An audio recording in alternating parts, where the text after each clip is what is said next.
Esta série de vídeos foi feita para auxiliar a compreensão das causas e efeitos da pandemia da Covid-19, com os achados científicos disponíveis até fevereiro de 2021, pouco mais de um ano após a descoberta do vírus SARS-CoV-2 na China, em dezembro de 2019.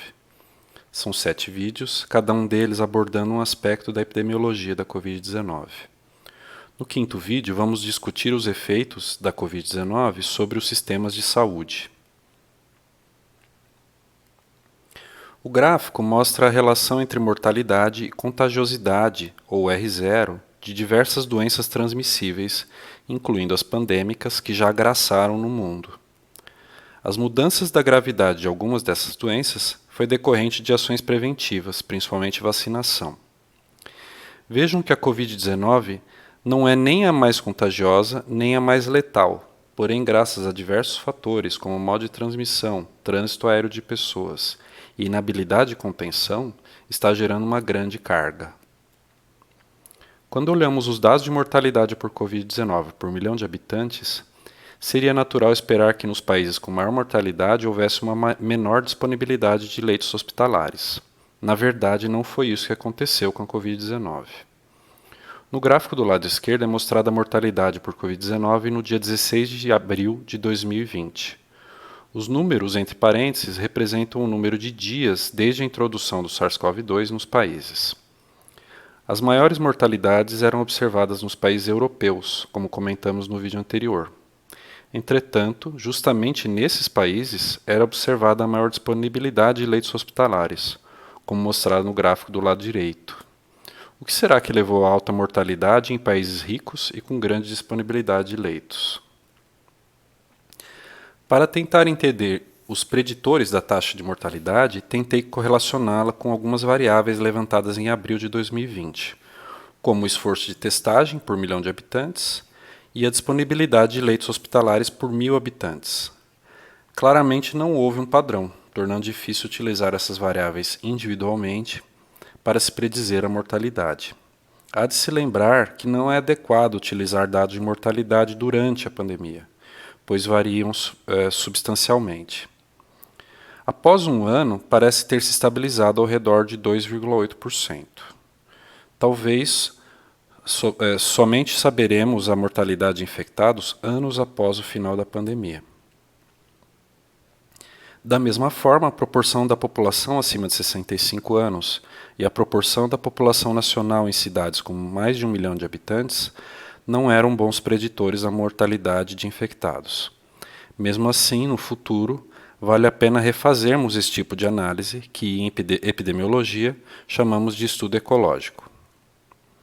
Com essa imagem de fundo de uma equipe médica trabalhando em unidades de terapia intensiva de isolamento em Wuhan, China, vamos iniciar a discussão sobre a carga da Covid-19 sobre os sistemas de saúde.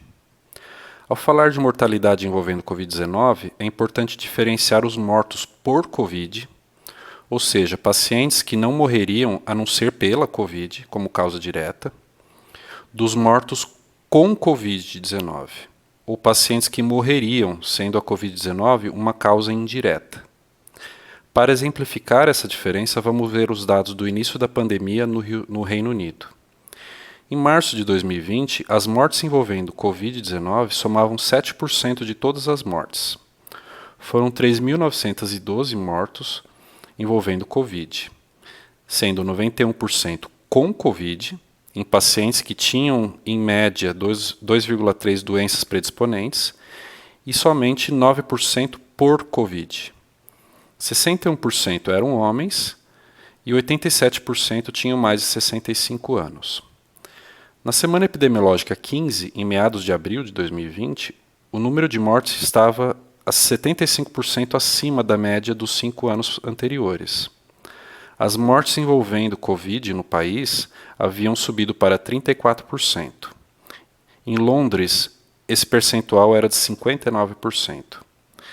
48% das mortes haviam ocorrido em hospitais, um aumento de 72% acima da média. 33% em asilos, um aumento de 99%, e 19% das mortes havia ocorrido em domicílios, um aumento de 51%. Na maioria, pessoas que morreram sozinhas em casa. A introdução do SARS-CoV-2 no Brasil ocorreu oficialmente na 8ª semana epidemiológica. Digo oficialmente, pois já havia um aumento significativo de síndrome respiratória aguda grave, ou SRAG, desde o início do ano, quando comparadas aos dados de 2019. Além disso, artigos científicos demonstraram que o SARS-CoV-2 estava presente em amostras da rede de esgoto ainda em novembro de 2019 em Florianópolis, Santa Catarina, e Vitória, no Espírito Santo.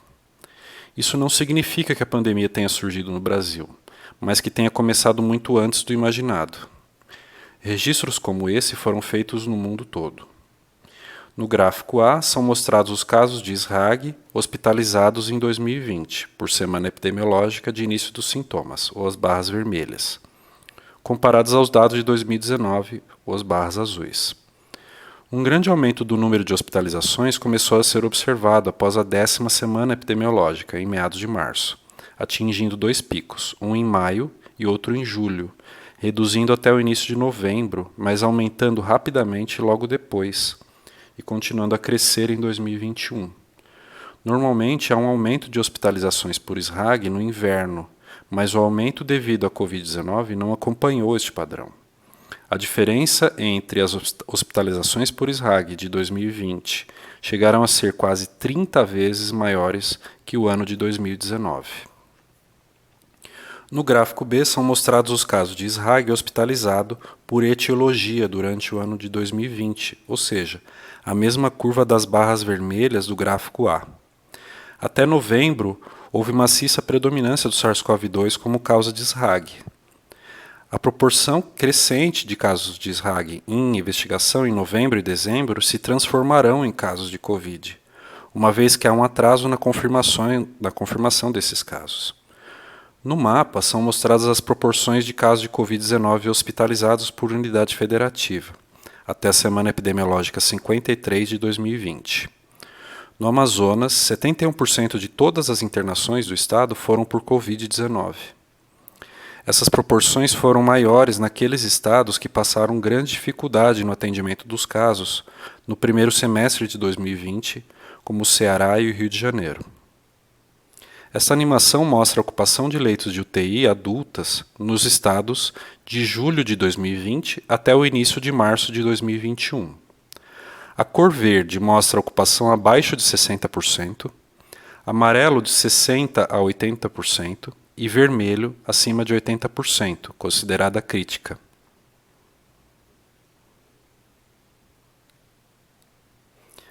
São mostradas também as ocupações de leitos de UTI adultas em algumas capitais. Somente São Paulo, Belo Horizonte e Vitória ainda não tinham mais de 20% das UTIs disponíveis. Alguns estados, como Rondônia, Santa Catarina e alguns estados do Nordeste, estavam precisando transferir pacientes para outros estados, pela indisponibilidade de leitos de UTI. Se no início da pandemia se falava do colapso de saúde do estado de Amazonas, em Manaus, e do Rio de Janeiro, pela primeira vez, o país todo está à beira do colapso do sistema de saúde. O gráfico A mostra a evolução dos casos de SRAG hospitalizados no município de São Paulo, desde a 9ª semana epidemiológica de 2020, início de março, à 9ª semana epidemiológica de 2021. Notem a significativa proporção de casos de Covid-19 representada em vermelho. A curva bimodal acompanha a curva nacional, porém com ressurgimento menor dos casos após o final de 2020. No gráfico B é mostrada a evolução dos óbitos por SRAG. São Paulo tem conseguido não somente diminuir a transmissão, mas atendido os doentes. Vamos aguardar os próximos meses para entender como será a evolução deste quadro. Em grande parte, essa situação relativamente calma em relação às demais capitais foi conseguida pela ampliação dos leitos hospitalares a partir de abril de 2020, como mostrado no gráfico C, seja em enfermarias, retaguarda ou UTI. Essa situação fez com que os hospitais de campanha, montados no início da pandemia, fossem desativados ainda no primeiro semestre de 2020. O gráfico mostra a mortalidade em excesso, ou seja, as mortes por todas as causas, comparadas aos anos anteriores. Note que, se no começo da pandemia o excesso de mortalidade foi significativo em países europeus e nos Estados Unidos, o Brasil apresentou uma evolução crescente e constante e, em março de 2021, é o país com a maior mortalidade em excesso no mundo. O manejo preventivo da pandemia prescindiu as chamadas intervenções não farmacêuticas no primeiro ano da pandemia, uma vez que as intervenções farmacêuticas envolveram alguns poucos fármacos comprovadamente eficazes para o suporte dos quadros graves de Covid-19, antes da aprovação das vacinas. Voltaremos às intervenções farmacêuticas no último vídeo da série. As intervenções não farmacêuticas, chamadas também de barreiras sanitárias, envolvem a contenção, que é o reforço de barreiras sanitárias para a entrada. Exemplos de medidas de contenção são o monitoramento em aeroportos, por exemplo, o controle de pessoas com histórico de viagem para alguns países, atualmente com circulação de linhagens de preocupação, e também os sistemas de vigilância sindrômica, como o sistema Infogripe da Fiocruz. A mitigação, que é a diminuição do crescimento epidêmico ou redução do impacto, alcançada pelo distanciamento social, como proibição de eventos, recomendação para não socialização fora de casa, e também o fechamento de fronteiras, escolas e isolamento de sintomáticos e contactantes. E, finalmente, a supressão, que é a reversão do crescimento epidêmico, que, uma vez alcançado, deveria ser mantido indefinidamente, jogando o R0 para valores menores do que 1. Isso seria alcançado com a proibição da movimentação não essencial, ou comumente chamado de lockdown, com redução de movimentação de pessoas acima de 80%. Vários trabalhos científicos foram publicados atestando a efetividade das intervenções não farmacêuticas. Essa revisão bibliográfica discutia a redução da incidência e mortalidade em quarentenas chinesas. Utilizando um modelo tempo-dependência na evolução do R0, esse artigo demonstrou que a quarentena foi responsável pela redução da incidência da Covid-19 na Alemanha. Este artigo também avaliou o efeito da quarentena, mas nos Estados Unidos, e concluiu que, se fossem instituídas uma ou 2 semanas antes, seriam mais efetivas. Este artigo demonstrou que, se combinada a quarentenas, a instituição de uma política de testagem em massa reduziria o impacto econômico da pandemia. Este último artigo avaliou o impacto da quarentena no mercado de trabalho. A frase, entre aspas, achatar a curva, foi uma das mais repetidas desde o início da pandemia. Tratava-se de reduzir o número de infectados pela instituição de intervenções não farmacêuticas, a fim de reduzir a pressão no sistema de saúde, com internações. Empiricamente, propôs-se a contribuição de cada uma das medidas de mitigação, contenção e supressão para a redução da curva epidêmica. No gráfico, esses efeitos são mostrados em comparação à expectativa da evolução da curva epidêmica e a capacidade de leitos do Reino Unido. Neste trabalho, publicado em fevereiro de 2021, utilizando dados das intervenções não farmacêuticas de 41 países, entre janeiro e maio de 2020, foi comparada a efetividade de cada uma delas na redução do R0. Fechamento de escolas e universidades são muito efetivas. A proibição de aglomerações de até 10 pessoas são muito efetivas também, mas mais do que as aglomerações de mais de 1.000 pessoas.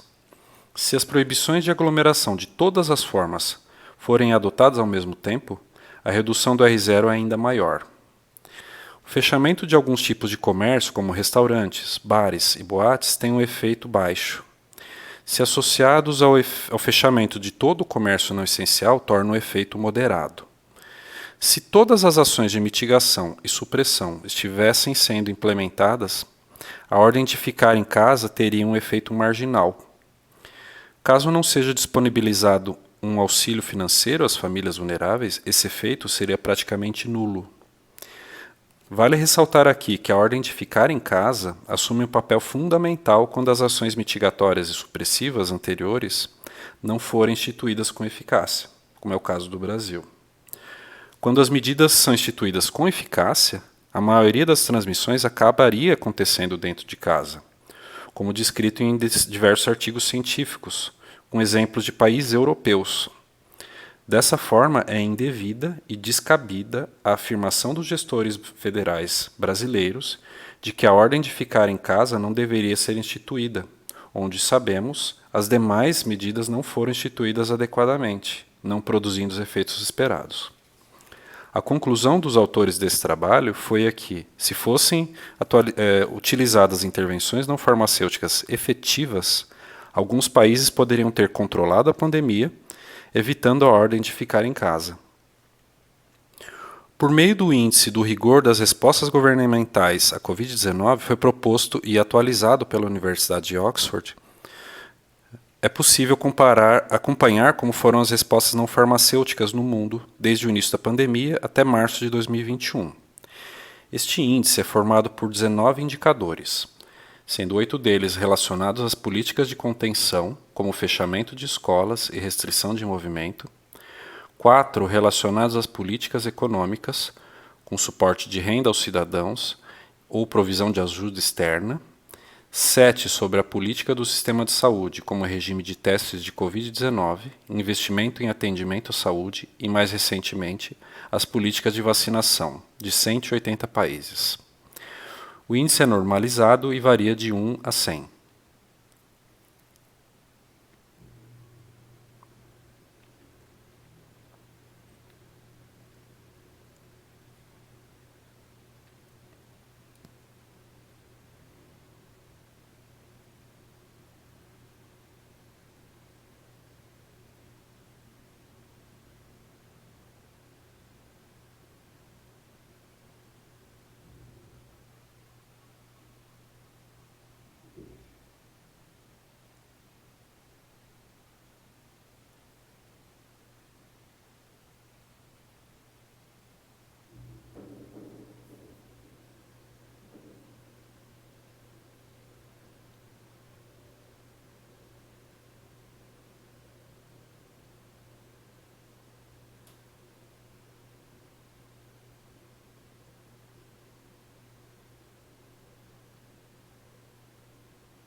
Temos falado tanto em reprodutibilidade basal, ou R0, nesses vídeos, mas vale a pena comentar alguns pontos sobre esse conceito. R0 representa o número de infectados para os quais um infectado índice pode transmitir um agente infeccioso. Neste exemplo, com R0 igual a 2, num primeiro passo, um infectado geraria 2 infectados, e num segundo passo, esses 2 gerariam 4 infectados, e assim por diante. Ao final de 28 dias, um infectado poderia gerar 32 novos infectados na ausência de medidas de mitigação e supressão. Se o R0 fosse 4, ao final de 28 dias, um único infectado poderia gerar 1.024 novos infectados. Sem controle e dependendo das condições para transmissão em cada país, o R0 da Covid-19 geralmente variou entre 2 e 3, podendo chegar até 4, sem controle por contenção e supressão. A forma mais simples para modelar a evolução da transmissão de uma doença é o que considera as populações como homogêneas, tanto em termos de contato quanto distribuição geográfica, o que não é condizente com a realidade humana. Mesmo assim, é um bom balizador para a evolução da avaliação da evolução da pandemia. Utilizando o modelo compartimental SE e R, ou seja, suscetíveis, expostos em laranja, infectados em rosa e recuperados em verde, observamos que a evolução da pandemia seria incrivelmente rápida, com infecção de uma dada população em menos de 120 dias. Foram modelados também os números de hospitalizados em azul claro e mortos em azul escuro. A primeira morte ocorreria no dia 24, após a introdução, e o pico de hospitalizações depois de 102 dias. Neste dia, cerca de 6% da população estaria ou necessitaria de hospitalização.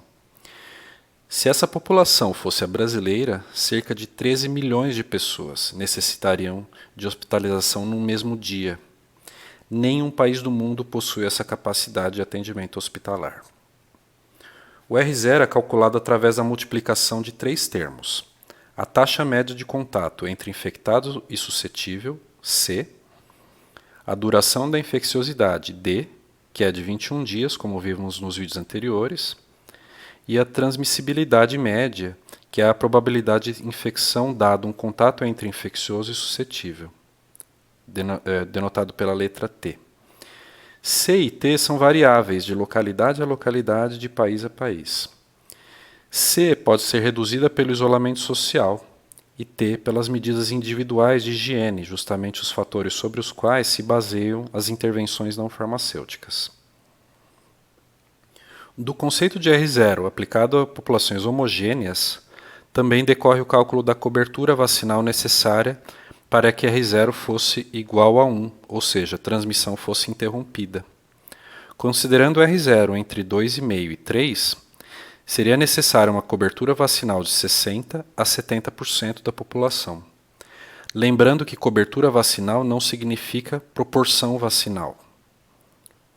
Nem todas as pessoas vacinadas desenvolvem imunidade, portanto, a cobertura vacinal é sempre menor que a proporção vacinada na população. Voltaremos a discutir as vacinas no último vídeo da série. As intervenções não farmacêuticas foram muito variadas nos países europeus, como mostrado no gráfico A. Neste trabalho, publicado em 2020, em março de 2020, foi estudado o efeito dessas intervenções, como o auto-isolamento, o distanciamento social, proibição de eventos, fechamento de escolas e lockdown, por meio do cálculo reverso das infecções a partir dos óbitos. Considerou-se um atraso de 2 a 3 semanas entre a infecção, sintomas e óbito. Em alguns países, como a França, o R0 foi calculado em 3,9 no início da pandemia, tendo sido reduzido substancialmente com a instituição de intervenções não farmacêuticas, porém acima de 1. Em outros países, a redução do R0 foi mais significativa, reduzindo o R0 abaixo de 1, como na Noruega, como mostrado no gráfico B. Essa compreensão é necessária por conta dos custos econômicos e sociais decorrentes da emergência sanitária. Estimou-se que em toda a Europa a instituição de intervenções não farmacêuticas tenha evitado 59 mil mortes. As intervenções não farmacêuticas também foram avaliadas no Brasil. Nesse trabalho científico publicado em março de 2020, avaliou-se a redução do R0 nos estados de São Paulo, Rio de Janeiro, Pernambuco, Ceará e Amazonas, mostrado no gráfico A. A maior redução do R0 foi observada em São Paulo e as menores no Amazonas. Entretanto, durante toda a pandemia, nenhum estado conseguiu reduzir o R0 para valores menores do que 1. Vale ressaltar que a carga da quarentena foi maior em alguns estados que adotaram as intervenções muito prematuramente, submetendo suas populações a longos períodos de restrição e sem que houvesse o controle efetivo da infecção, conforme mostrado no gráfico B. Intervenções instituídas sem efetividade e iniciadas em momento não oportuno foram os principais erros de gestão da pandemia observados no Brasil.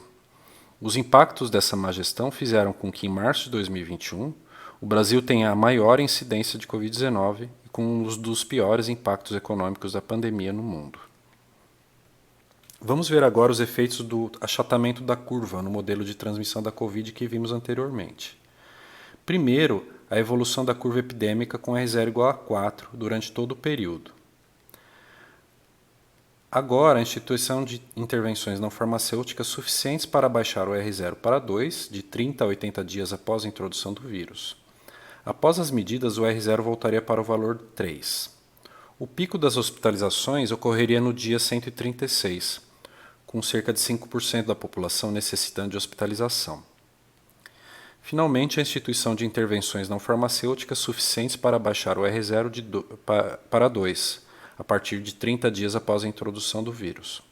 O pico de hospitalizações ocorreria no dia 170, com cerca de 4% da população necessitando de hospitalização. Neste gráfico é mostrado o score de isolamento social no início da pandemia em algumas cidades do estado de São Paulo, mensurado através de dados de movimentação de celulares. Até a declaração do estado de emergência no estado, no dia 18 de março de 2020, menos de 40% da população estava em casa. O índice de isolamento subiu rapidamente até o dia 24 de março de 2020, a valores acima de 60% de isolamento social. No dia seguinte, houve o primeiro pronunciamento presidencial sobre a pandemia, quando foi mencionada a fatídica frase, abre aspas, no meu caso particular, pelo meu histórico de atleta, caso fosse contaminado pelo vírus, não precisaria me preocupar. Nada sentiria ou seria, quando muito, acometido por uma gripezinha ou resfriadinho, como bem disse aquele conhecido médico daquela conhecida televisão. Fecha aspas. O presidente iria se infectar pelo SARS-CoV-2 em julho de 2020. Após este pronunciamento, jamais o índice de isolamento social ficou acima de 50% novamente. Os resultados das intervenções não farmacêuticas, desde que instituídas adequadamente, aparecem com um atraso, como podemos ver nos gráficos do início da pandemia, onde são mostrados os positivos, recuperados e mortos nos Estados Unidos, Brasil, Itália e Espanha. Para novos casos, o atraso da diminuição é de cerca de 1 semana, para admissões hospitalares 2 semanas e para a taxa de mortalidade 3 semanas. Nessa tabela são mostradas algumas das justificativas de gestores públicos para relaxar o isolamento social ao longo da pandemia. Vejam como as justificativas são infundadas, podendo gerar efeitos graves na transmissão da Covid-19. Na última coluna são mostradas singelas sugestões para a discussão. Em um pronunciamento feito em abril de 2020, o diretor-geral da OMS elencou 6 pontos que devem ser observados para que se possam ser levantadas as restrições das intervenções não farmacêuticas, como a infecção controlada, sistema de saúde capaz de detectar, testar, isolar e tratar cada caso e rastrear todos os contatos, riscos de surtos controlados, em especial em estabelecimentos médicos e asilos, medidas preventivas instituídas em locais de trabalho, escola e locais onde é essencial as pessoas estarem, risco de importação de casos controlados e comunidades educadas, engajadas e empoderadas e ajustadas à nova norma. Foi a primeira vez que a expressão, entre aspas, nova norma foi mencionada. Naquela época, ninguém imaginava que nossas vidas seriam profundamente transformadas. Neste trabalho publicado em maio de 2020, a dinâmica de transmissão do SARS-CoV-2 é projetada no futuro.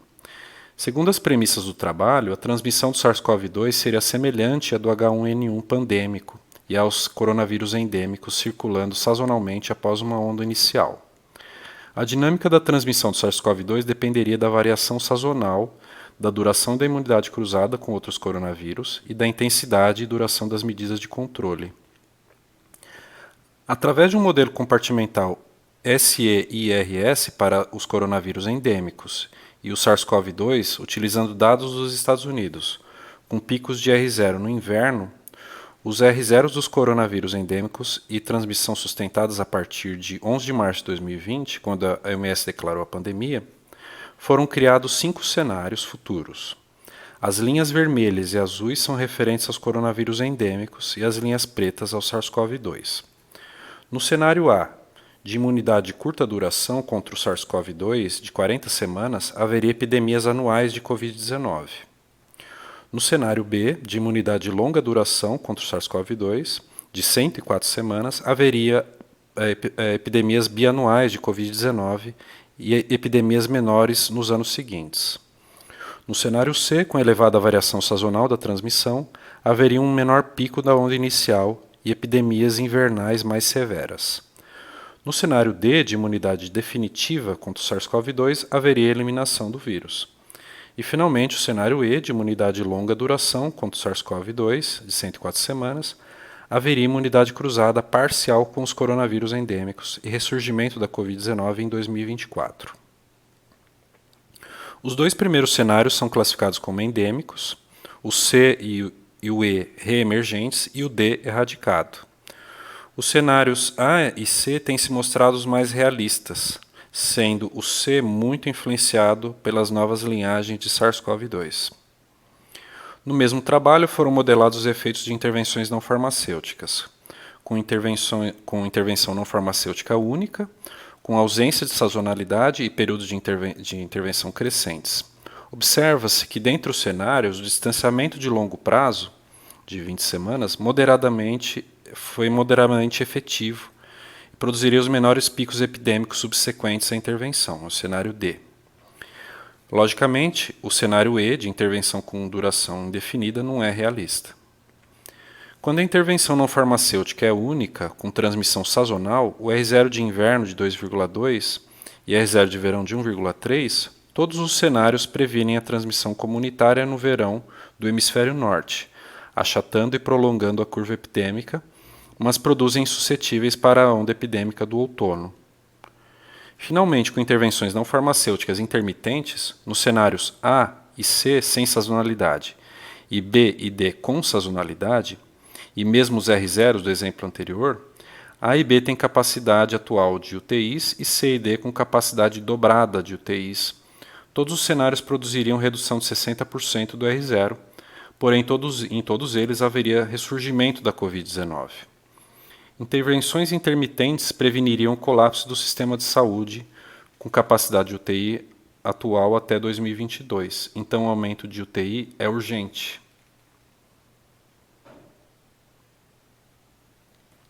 Outra singela dica para os gestores de saúde: como acelerar o relacionamento social desde que tenha sido instituído adequadamente. Mesmo na mudança de estratégia de relaxamento para a mitigação, o rastreamento de contactantes continua sendo essencial. O rastreamento e isolamento de contactantes com mais de 30% de transmissão assintomática só teria sucesso se 90% dos contactantes fossem acompanhados. A definição do contato deve abranger 2 a 3 dias antes do aparecimento dos sintomas de um caso índice e o respeito aos direitos individuais, privacidade e xenofobia que devem ser evitados. Novamente, jamais fizemos isso no Brasil. A pandemia da gripe espanhola já nos ensinava sobre os efeitos das intervenções não farmacêuticas quando implementadas adequadamente. Infelizmente, esses exemplos não foram seguidos.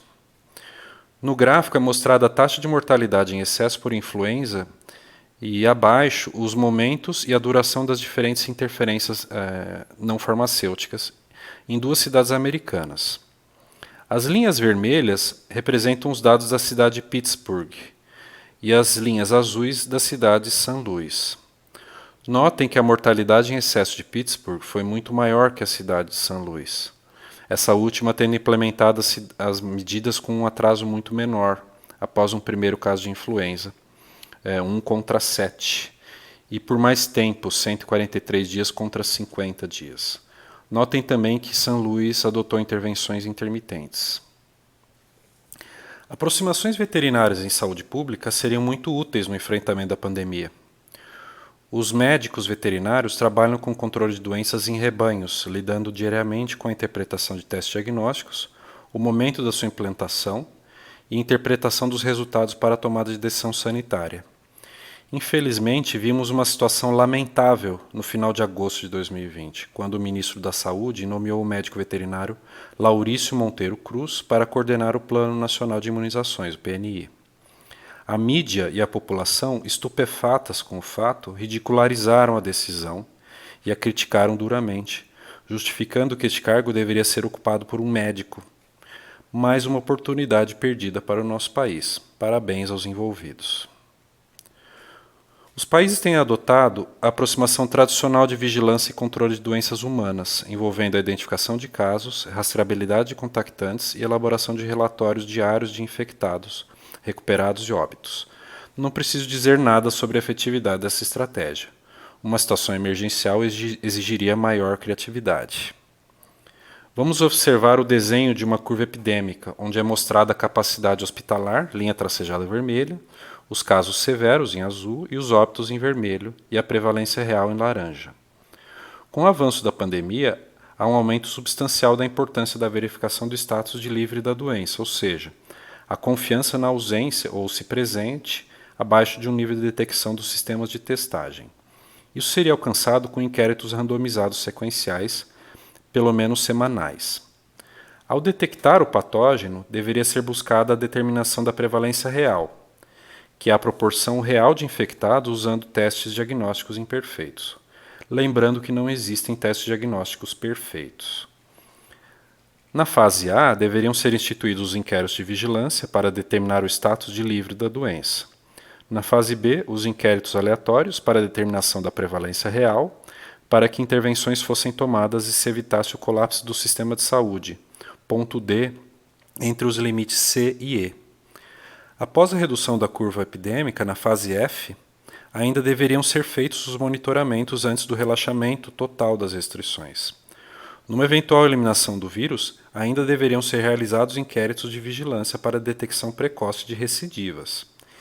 Este é o beabá de sistemas de vigilância e controle de doença como febre aftosa, brucelose, tuberculose, etc. Só de imaginar que o Poder Executivo brasileiro tinha esse know-how em sua estrutura, no bloco D da esplanada dos ministérios, tendo sido ignorado, é revoltante. Vamos discutir os resultados dos testes sorológicos, dos estudos sorológicos, tão escassos e, como vimos, tão importantes para o acompanhamento e gestão da pandemia. O primeiro estudo sorológico do SARS-CoV-2 foi publicado em 9 de abril de 2020, realizado na cidade alemã de Gagelt, com cerca de 12 mil habitantes. A introdução do vírus teria ocorrido no dia 25 de fevereiro, após o Carnaval. O estudo consistiu no envio de cartas-convite para 600 casas, onde 1.000 pessoas de 400 casas participaram do inquérito. Foram feitos swabs faringeais e RT-PCR, tendo sido identificados 2% dos participantes com infecção ativa. Foi coletado sangue para pesquisa de IgM e IgG, tendo sido encontrado 14% das amostras com anticorpos anti-SARS-CoV-2 e IgG. A taxa de infecção global foi estimada em 15%, a taxa de mortalidade de infectados em 0,37% e a taxa de mortalidade na cidade em 0,06%. Como vocês viram, as informações de inquéritos sorológicos são essenciais para o acompanhamento da pandemia. O primeiro trabalho a mencionar a soroprevalência de SARS-CoV-2 no Brasil foi publicado em maio de 2020 pelo Imperial College of London. A prevalência foi estimada para 16 estados, sendo a maior no Amazonas, com cerca de 10%. Estes mapas mostram os resultados de estudos sorológicos sistemáticos realizados em algumas cidades brasileiras pela Universidade Federal de Pelotas, no Rio Grande do Sul, o chamado EpiCovid-19. O mapa do lado esquerdo é referente à primeira fase, realizada em maio de 2020, e o da direita a da terceira fase, realizada em julho de 2020. O município com maior prevalência em maio era Breves, no Pará, com 25% da população tendo sido exposta ao SARS-CoV-2. Em julho, o município com maior prevalência era Sobral, com 26% da população tendo sido exposta.